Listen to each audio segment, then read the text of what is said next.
All right, good afternoon, good morning, whatever it is. Morning, so for one more minute. Okay, I'm Jim Christie from the Department of Defense Cyber Crime Center, and this is the Meet the Fed, Meet the Ex-Fed, and Meet the TV Feds. So we're changing up a little bit this year. What we're going to do is we're going to start off with Spot the Lamer.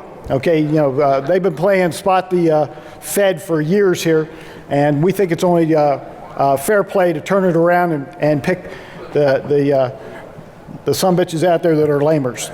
So Priest is going to help us out, and he's going to, so just when he picks you, come on up here, line up in front.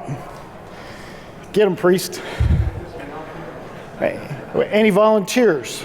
Anyone like to volunteer? Any volunteers? Oh, we got one up here. Yes, sir. God, we have a winner. just stand right there.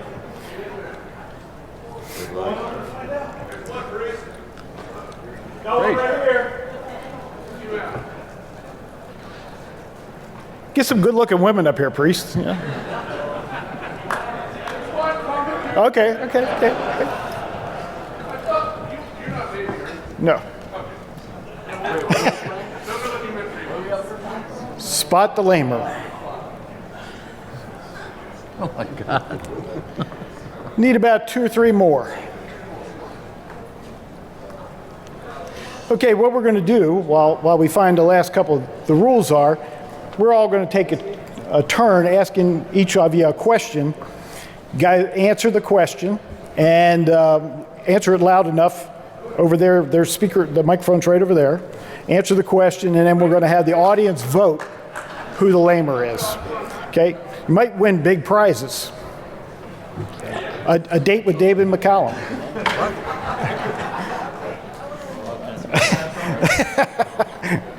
This is a boyfriend-girlfriend team, by the way. Okay. Which is which? He's already thrown her under the bus. No, we're not. No, we're not. No, please. Would you like to ask the first question? I'm drawing a blank. Okay. Okay, for the husband and wife couple here.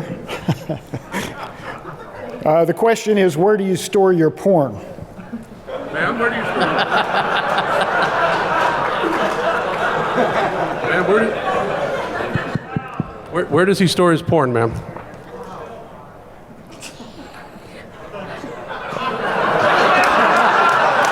Come on. So what you're saying is you are his porn.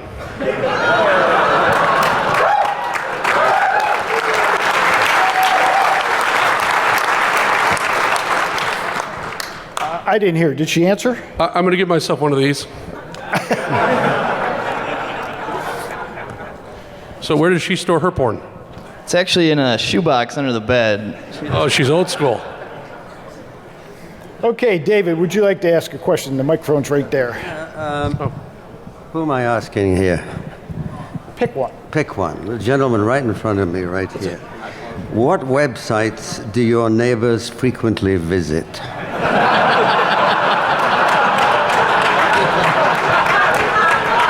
Facebook, Gmail. We got a little Twitter action going on as well. And there's a lot of gay porn, surprisingly. That might be my roommate. Sure, it's your roommate. Sure, it's your roommate. You don't count, sir. Okay, Andy. I'll ask my question to the lady in front of me. What's the worst computer virus you had this year?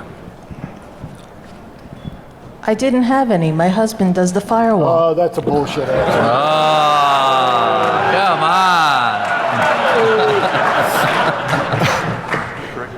on.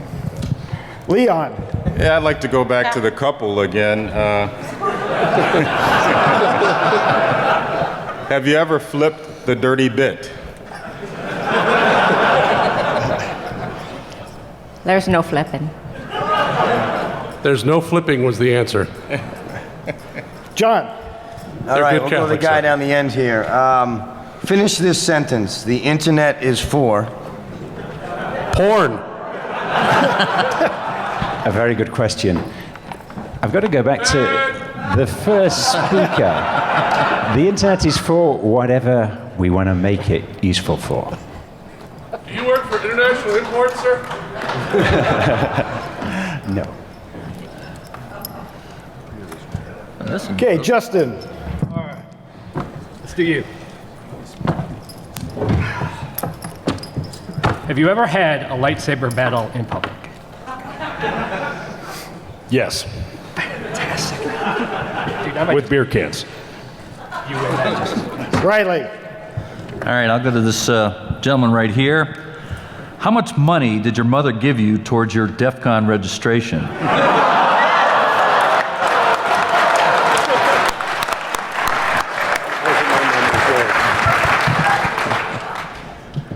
It wasn't my mother, it was yours.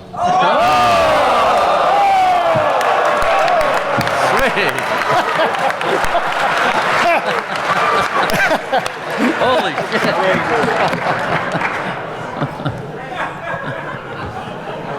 Rich, you got a question down there? Rich had a bad night. Rich, are you actually allowed to operate domestically? I had a great night. He hooked up with a midget last night. Yeah, but Jim, can you explain the donkey? I get the midget. Actually, it and was the two girls with the donkey. Actually, it was 3 midgets. They're very dear friends of mine. They're members of the Little People of America. We're on Facebook. They're absolutely awesome. They're a hell of a lot of fun. Some of my best friends are midgets, sir. Is that what you're saying?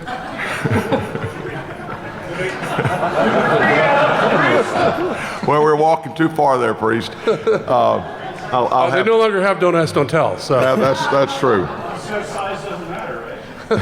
Trust me, it doesn't. Maybe that's what she tells you.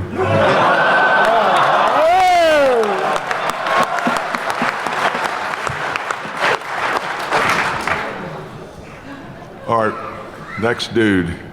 What are your plans for the first Saturday in May? Not that I'm asking for a date, okay? He is, but I'm not. This guy? Yeah. Okay. The one who looks puzzled. Sadly, I'm moving. Say again?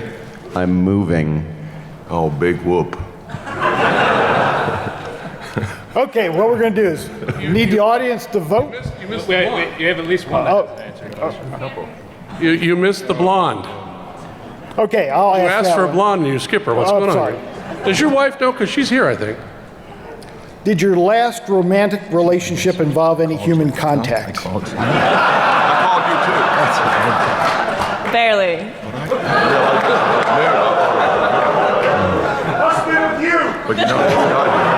All right, we're going to vote. Couple number one. All right, sit down. Thanks, guys. We appreciate it. The blonde.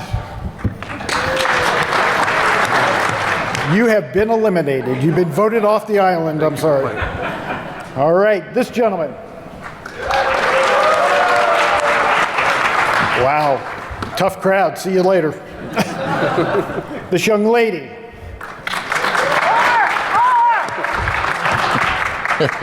Well, we're just going to keep you anyway. This gentleman, raise your hand. Oh, your history gone. You're gone. Okay, the next gentleman. All right, we'll let you stay because I'm sympathetic. Next gentleman, raise your hand. My question. Okay, sir, come on right down here. This gentleman here. All right, you're gone.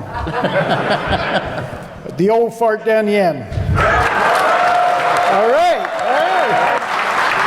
Okay, second round of questions, starting with this gentleman here.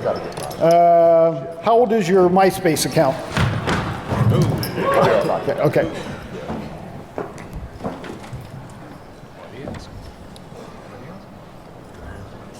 Okay, that's the next question. Okay, David. Oh, wow. How much? Here it comes. Have you recompiled your kernel yet today? I think I'm the wrong sex for that. You're trying. No. And it sounds so much dirtier with a British accent, too. Andy. Okay, for when you go for supplies at night, do you head to the kitchen or the nearest late night fast food place? That would assume that my trip is for food, so neither. Bunkers don't count, sir. My drug dealer delivers. Follow on. That's good. When you exit the gate of the base, is it a laundry, a 7-Eleven, and then what is it, Madame Dragon's? Somebody help me out. I can't remember what's over Lejeune. I have no idea. So when you exit the base gates, what's the first shop on the left? Just outside on H Street, right? That's Madame, Madame Dragon. You've been drinking today already? See, we used to do Spot the Fed, but it's gotten so easy now that we're not really doing it anymore. They're not very bright. So you ask them leading questions like that, you can kind of see the wheels turning, and they say like something like that, which is it's a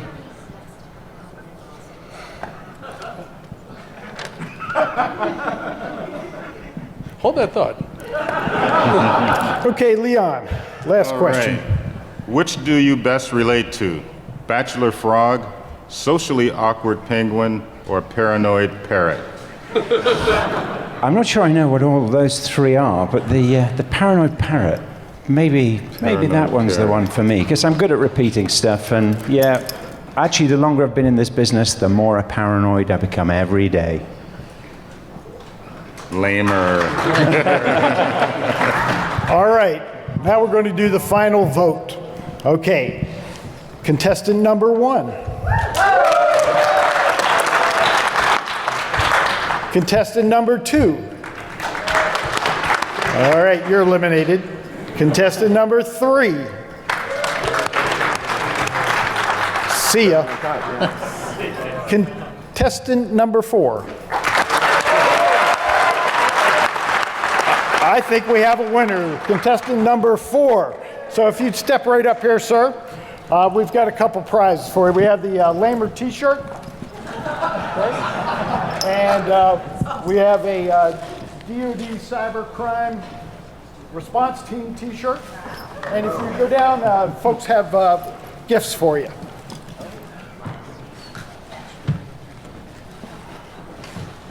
If you would... I have M&Ms for you.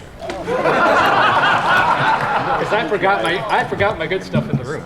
You know, the last time we had an Air Force hookup, the girl slept with him to get the fed shirt. Hey, you're missing out on the best. And what you didn't, You got some what good you didn't stuff. realize... You're missing out on the best one. This is a etched, old-fashioned drinking glass. You can drink beer in it, but I'm hoping that you're mature enough now to start drinking whiskey. I'm right on the whiskey. And the beauty of this cup is that it's from NSA, so you'll never lose it.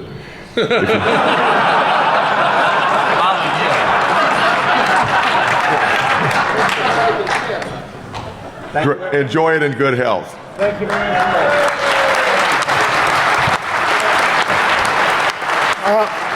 We also have a paid vacation for you. Jim is so good. And have a nice fucking life. Okay. Thanks, Priest. Now what we're going to do is the panel's going to introduce themselves to you and talk a little bit about what they do, and then we're going to open it up to you folks for questions. So the microphone's up here if you want to start lining up for questions. David? My name is David McCallum, and I do a television program called NCIS.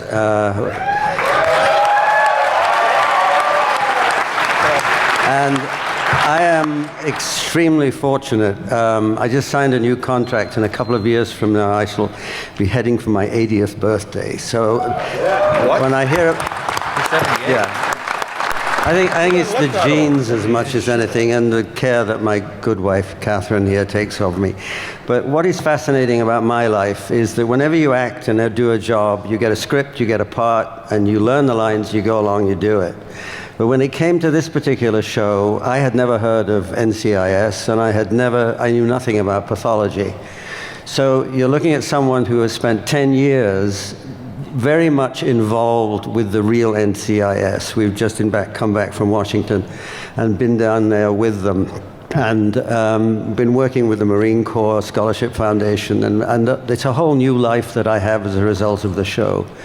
And additionally, which is the fascinating part for me, I have become obsessed with the world of pathology, having done full autopsy with Chris Rogers at Mission Street in California, and witnessed many, many autopsies. And also, I've worked with Commander Malik, who's now Captain Malik, the chief pathologist of the Armed Forces Institute of Pathology.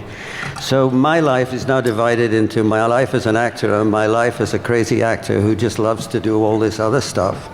And I have been exceptionally fortunate in doing that, and it gives me great pleasure to be here just to give something back from how much has been given to me. Thank you.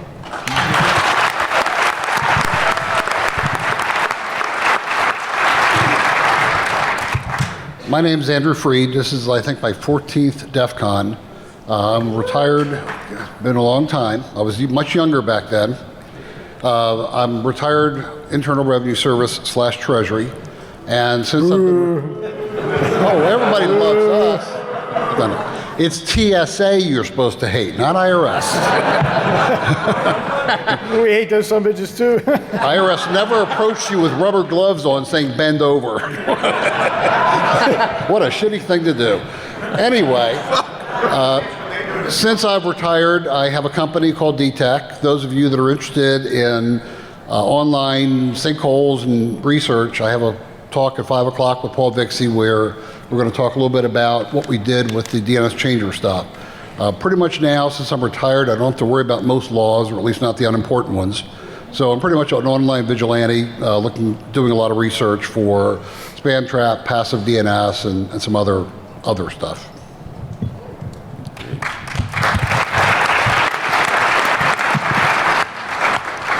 My name is Leon Carroll, and I am a retired NCIS agent, and I currently work on the TV show NCIS. And I'm from Chicago, Illinois. I'm was a 6-year Marine officer, and then 23 years in the real NCIS. And there are a few NCIS agents out here in the audience. Pick out the Fed. And my job on the show is to wave the bullshit flag.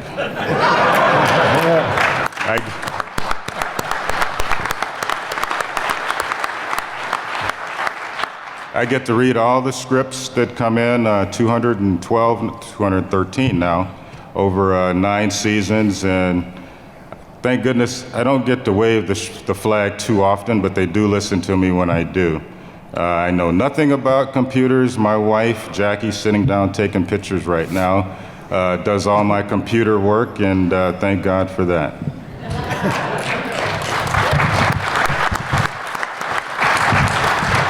Hi, I'm John IADONISI. I'd like to first thank Jim Christie, Priest, and the rest of the DEFCON sponsors, Jeff Moss, for giving us this opportunity to come here.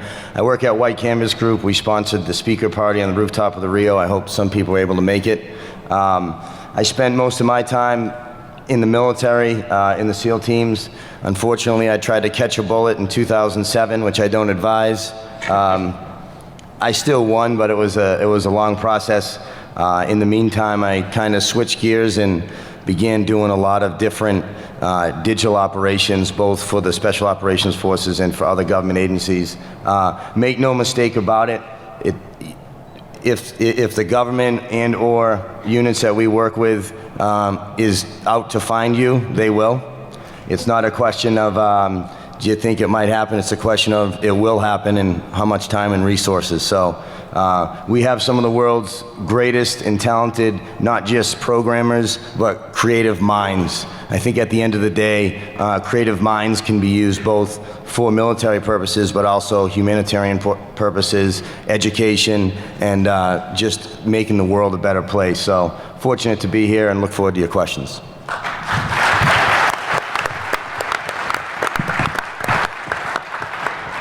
My name is Justin Wykes. I currently work at the National White Collar Crime Center. We are actually a nonprofit organization that's actually paid for mostly by government grants. We have some grants from the DOJ and Internet Crimes Against Children Task Force. My primary job is an instructor and trainer. I go ahead and I travel all across the country and we teach to state and local law enforcement, try to give them the basics in computer forensics. Mostly a lot of the stuff I've done now has been focused more on the cell phones, which is fine, but I miss the computer stuff. I don't get to do it very much. And the downside with being an instructor is you end up spending so much time teaching the basic stuff, you start to forget all the cool crap you learned, which is why I've been coming to DEF CON for the last few years to at least remind myself that, you know, I don't have to just remind everybody what a 0 and a 1 is. Before that, I was in the Army for 5 years as a counterintelligence agent. That's the only time I actually had any kind of investigative authority at all. And because the Army is the Army, I only actually spent about 2 years doing the actual counterintel stuff, which is where I learned all the computer forensics, well, beginning of my computer forensics stuff. Before that, you know, if you have the word intelligence anywhere in your job description, that's what they thought you did. So in Korea, I handed out security clearances. In Iraq, I just read a bunch of reports. I think that's about it. Next.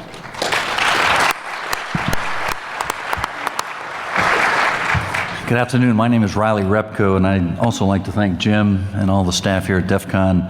I recently left the Department of the Air Force, the operations side of the house. I got brought in from the private sector, so when people ask me what it was like working at the Pentagon, I usually tell them what an opportunity to serve with some of the finest 18th century minds around.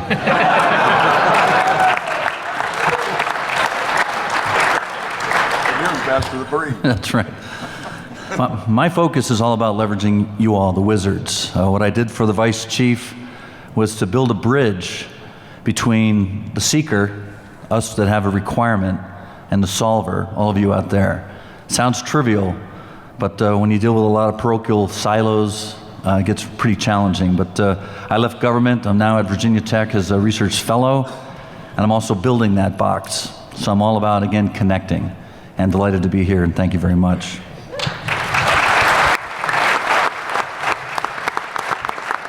Hi, I'm Rich Marshall, and I want to be Jim when I grow up. That guy's just absolutely phenomenal, and there's some serious questions as to whether I ever will.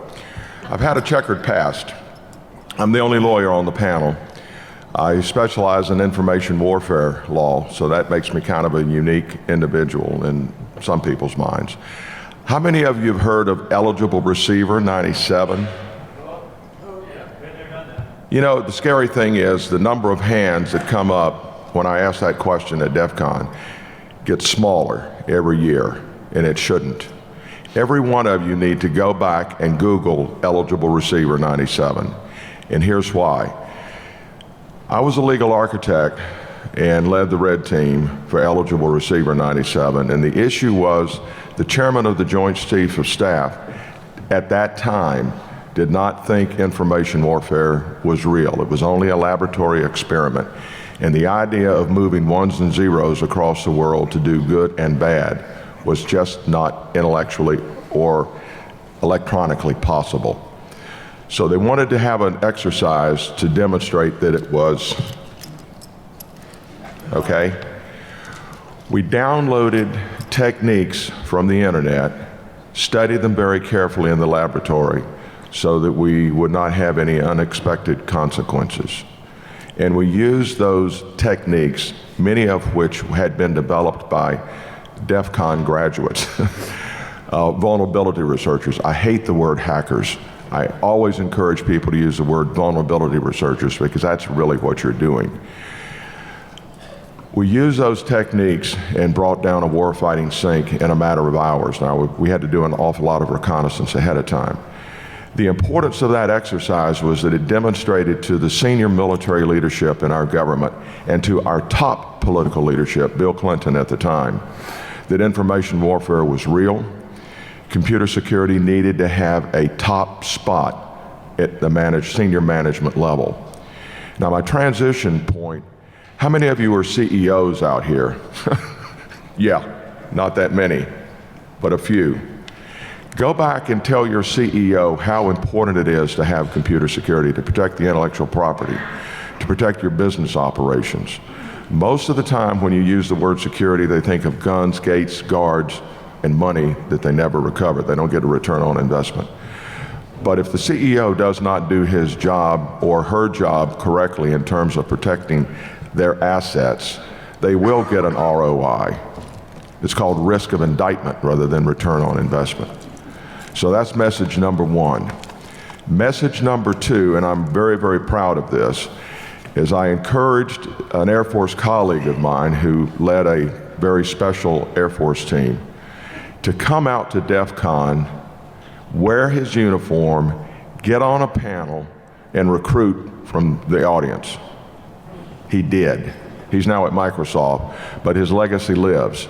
Of the 67 people he recruited over 2 years at DEFCON, over 3/4 of them are still working for the Air Force. Now they have tongue studs and earrings, so they're civilians, but they're making a contribution. And just as my former boss said yesterday, I retired from NSA in December after having been there for a number of years. What you are doing is critically important. The message that the press needs to put out is that you are making a valuable contribution to our economy and to our way of life. And this is not a nationalistic sentiment. This is a worldwide issue. We're all over the world with this, and we all need to work together to address this problem. Third point, and then I'll shut up. Cyber education, STEM education, science, technology, engineering, and math does not get enough attention in this country.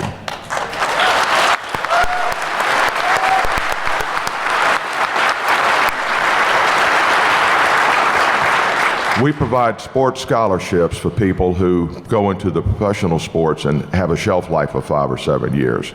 I think we'd get a better return on our investment if we do scholarships for people in STEM. Yeah.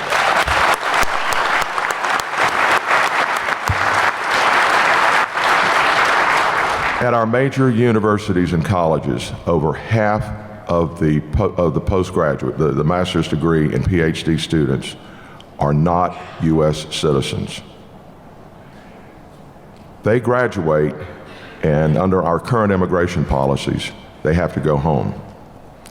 They go home and create jobs and develop technology that we in turn buy.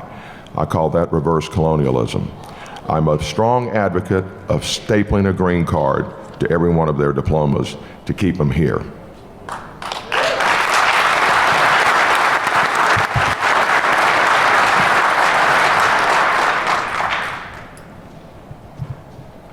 Okay, I'm Jim Christie. Are you done yet down there? Okay. I'm done. Yeah. I'm with the Department of Defense Cybercrime Center. Talk a little bit about what they do. We have the world's largest accredited digital forensics lab. We have over 100 digital forensic examiners. We're accredited by the American Society of Crime Lab Directors Laboratory Accreditation Board, ASCLD Lab. That's hard to say. We have a training academy, and we train all the criminal and counterintelligence investigators in the Department of Defense on how to conduct a cybercrime investigation and how to do digital forensics. And then there's other portions of DC3. But one of to piggyback off what Rich was just talking about STEM, we get folks coming to DC3 to be digital forensic examiners, and they may have a degree in digital forensics, and they can't meet our standards.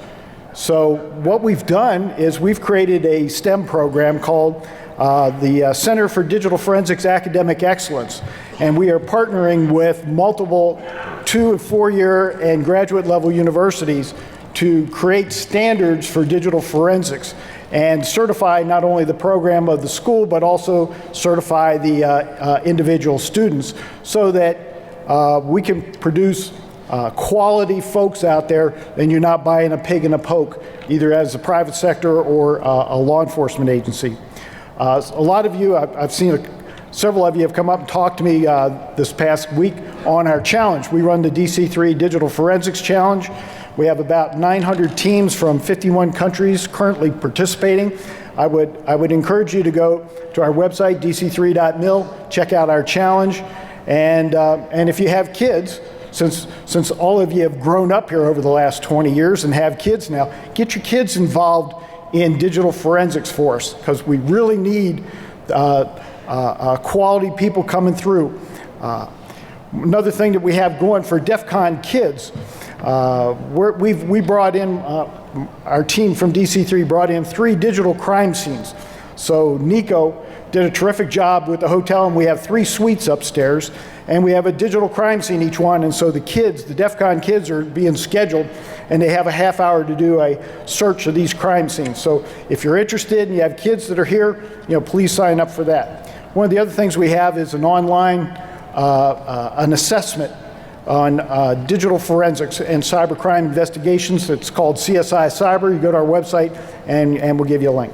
So with that, what we're going to do is now open it up to questions, and you're up first. Well, actually, I had 2 questions, but if you signed your... One is all Yeah, I you know, get. but since you signed your contract, then I know I think Ducky's going to live. So...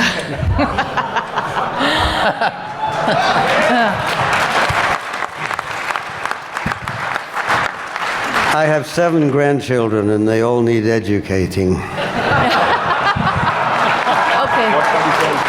Well, here's my question. You know how this is long ago, before we actually had networking, communities used to try to do things to save the community, such as like in Mykonos, they'd change their streets around so that the pirates couldn't attack them. And now that we're in networking, it seems as though the Army and all the other organizations, they have their own forests. Each DUIM controls that. And like just recently, about a year ago, one of the Army bases got hacked into, and it made the news. Well, a couple. But anyway, the new thing that's going on is they want to take all these forests and collapse them down to one big forest. And when I look at this, I just see it's a better way to get into everything. And I wanted to know what your opinion was regarding collapsing the forests. I don't see much for security. No, I personally think that building one single castle is a bad idea. I think it's bad strategy. I think the future of security is a decentralized, dispersed, and otherwise, at times, seemingly innocent-looking colonies of data. I think if we centralize, we look forward to and welcome extinction, because we just kind of, it's bad planning. Thank you. I'd like to add to your point. I think your observation is spot on. This domain is man-made. Okay, that means the preponderance of intellectual capital resides out there, folks like yourself, the various ecosystems globally. What we need to figure out is a means in which we are able to grasp into those various communities in real time. Okay, so I think you're spot on. I mean, we talk about the mix. Okay, the challenge here is the mix is made up of people like yourselves, the patriots, the wizards, etc., that have insight and knowledge that we need to leverage. The key is, how do we do that? So I think you make a really good point. Let me just kind of add an observation. Lawyers are peculiar in the way they think. They think about analogies. And when we look at the internet today and what it does in terms of information sharing and communication, I look back, and I wasn't present at the time, but I compare it in many respects to the Roman roads that were used for logistical purposes and communication purposes. It went from Rome all the way up to the Hadrian Wall, just south of the border of Scotland. I also look at the Silk Road. The Silk Road was not a paved path. It was a series of points, and you had to know who to talk to get from A to B to C to D and E, etc. And I'm drawing all of this from Marco Polo's autobiography. The Silk Road was security by obscurity. It worked. The Roman roads was an open system. And as long as the Romans had collaboration with their neighbors to protect that pathway, they were safe. But when they did not work together to keep that protected, then the Goths, the Vandals, and the other gangs from Europe came down, and massive destruction of Rome. And I realize that's a very strong simplification. But as we move through this domain, as my colleague mentioned, we need to work in a collaborative way to help keep it safe and secure and useful for all of us. Thanks. Next question. Speak right into the microphone because I could hardly hear her questions. All righty, sir. Yeah, I'm an investigator down at Fort Hood, and I was wondering if, to the other investigative agencies, if you all are seeing a prevalence or a rise in incident in child pornography, and if so, is that because of the utilization, or is that just because of the thoroughness in your investigative techniques? I'll take a stab at that. I think that child pornography is probably the #1 cyber crime everywhere in the world. I think the computers enable, the technology enables the crime. You know, way back in the old days, 20 years ago, if you wanted to do child pornography, you had to have your own photo lab. You couldn't send it to Rite Aid for development, so you had to produce it yourself and then distribute it by mail. So U.S. Customs and U.S. Postal Service were the ones that were involved in the interdiction of child pornography. Today, there is not a single person in this room that doesn't have the ability to produce and distribute worldwide child pornography. And unfortunately, it is a plague that every law enforcement agency in the world has to deal with. Anything we can do to put these guys away, if you see something, say something, notify the cops, but it is a plague. Actually, let me add that the laws against child pornography actually make it much more prevalent in some ways. And that sounds like a stupid thing to say, but the reality is that if you have possession of any kind of pictures, you're subject to arrest. The problem is that there was no real exemptions given other than for the Center for Missing and Exploited Children.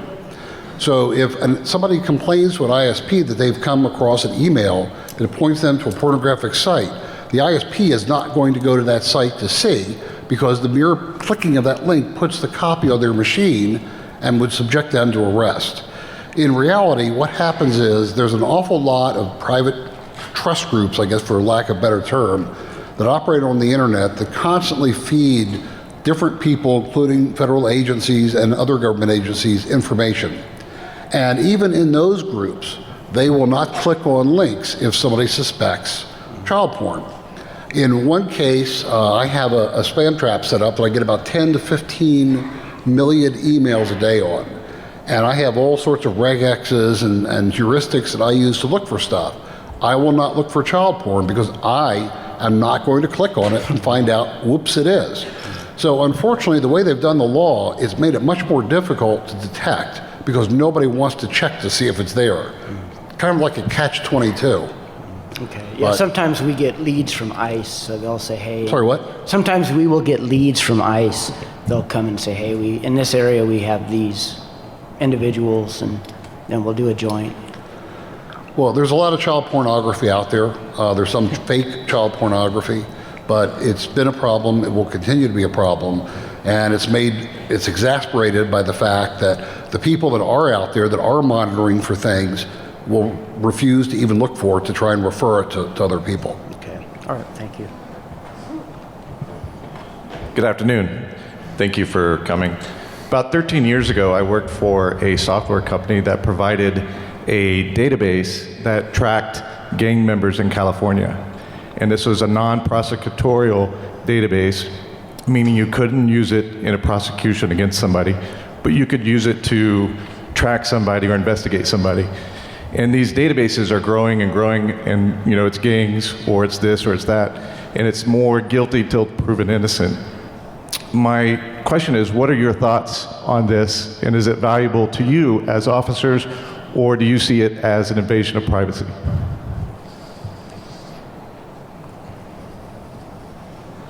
Be honest, it's all right. It's tough because if you look at this and you think about this, think about it in your mind when you answer the question.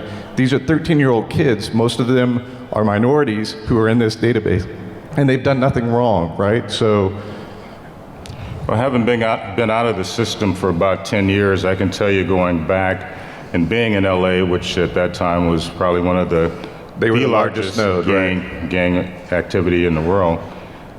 The databases do help. The officers on the street do get that information. But you're right, sometimes innocent young kids get caught up in that because of their association, so it becomes guilt by association. But I think long term it's good to have bases. We just have to be careful that we don't give that moniker to young kids that carry on with them later in life. Thank you.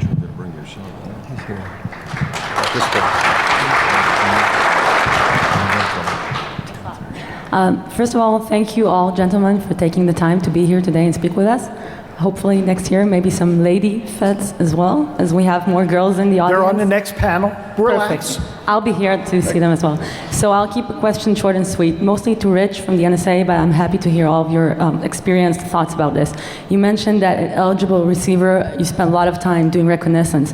There was also a DARPA research about red team activity back from the 90s that showed that 80% of their time, or the attacker's time, was spent on reconnaissance and intelligence gathering about the attack, not just the actual attack time was 5% of the whole thing.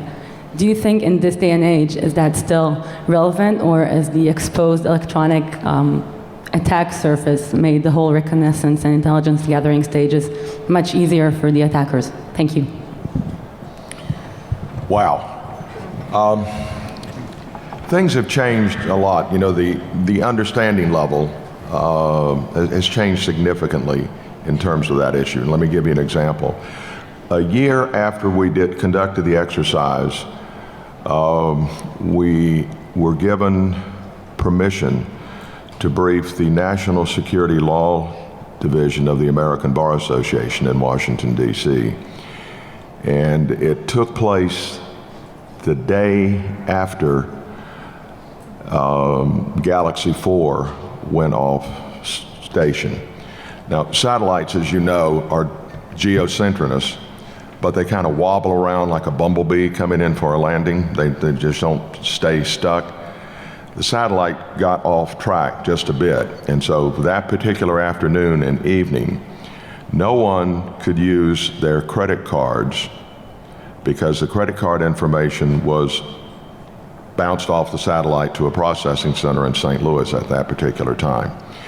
You cannot also use what we call pagers. You'll have to probably Google that. I heard about those. Yeah, a museum, maybe. Yeah. So I'm giving the just before I'm giving the presentation, you know, you do the socialization bit with these senior lawyers. And everyone was complaining about the fact that they couldn't use their credit card the night before. And NPR, which is always accurate with the news, as you know, commented that the satellite had gone off site and that was the problem. The general counsel for the company that owned Galaxy was there, and he said, and listen carefully to what I'm going to tell you, he said, it did not happen, it was not Galaxy's fault, because if there'd been an issue, he would have been paged.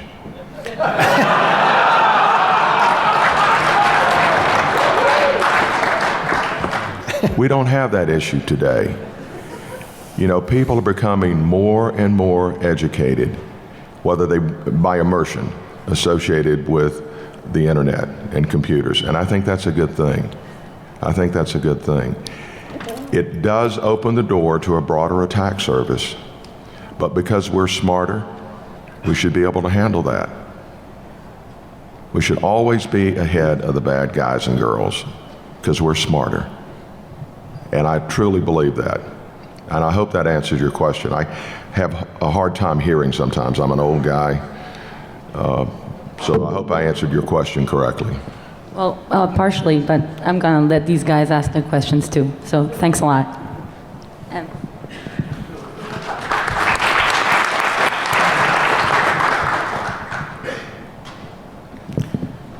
Yeah, could you speak up really loud, because we really are having trouble understanding the questions up here. Acceptable? Yes, thank you. So,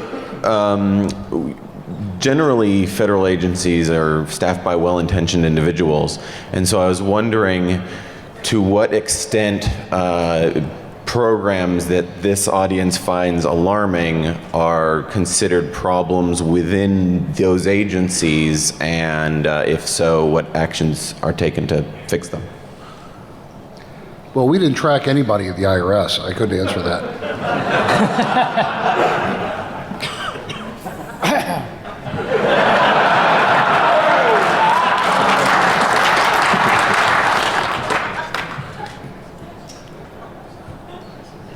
Let me answer that with a somewhat political answer, and I'm not a politically correct person by any means, but in the federal government, anytime you store data, it becomes what's referred to as a system of records.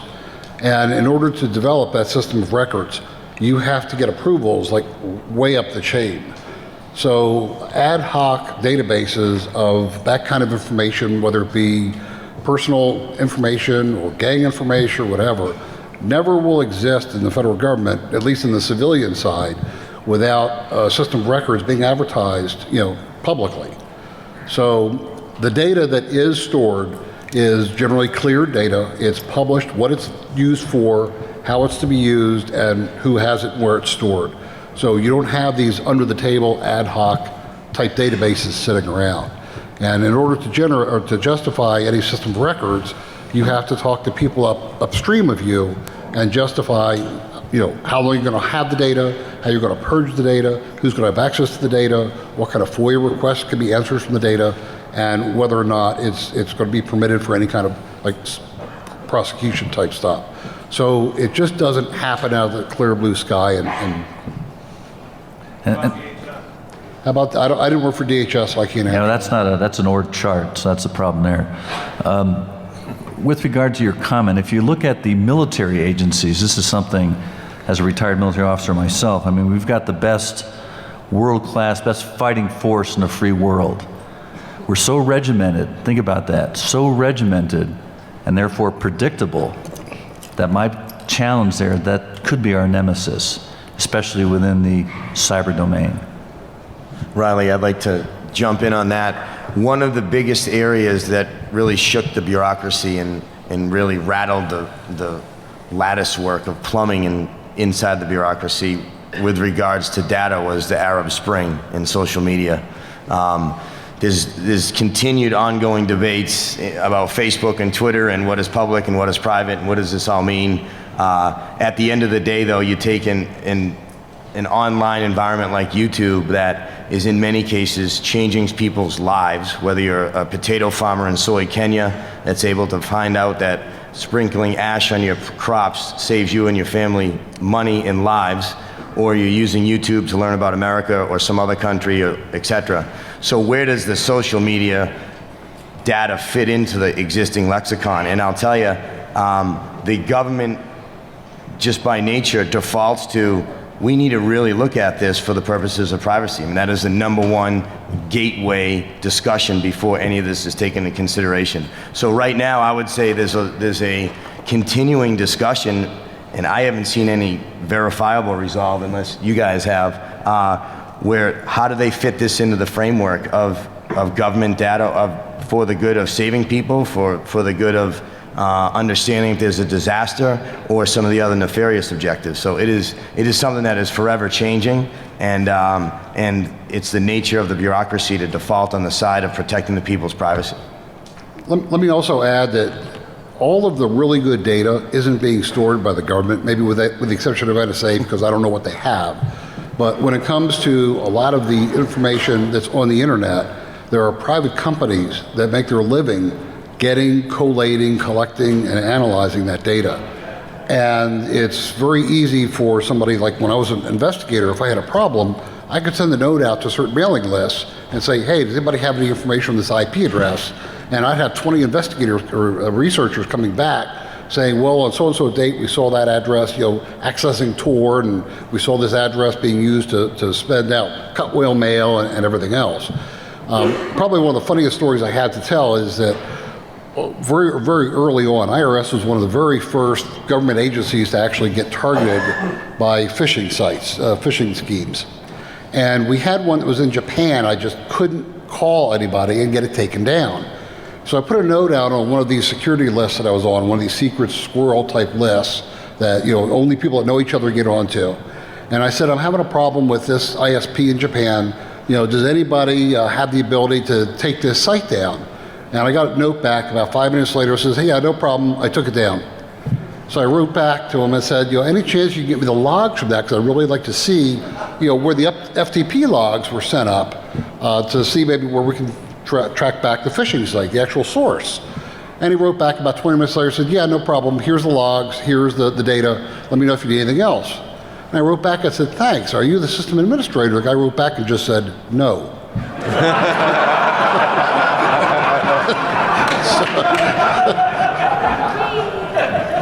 Let me add. I know nothing. Let me add one brief twist to your question. I share your fear about those who collect information. But I don't fear the government. I fear the private sector.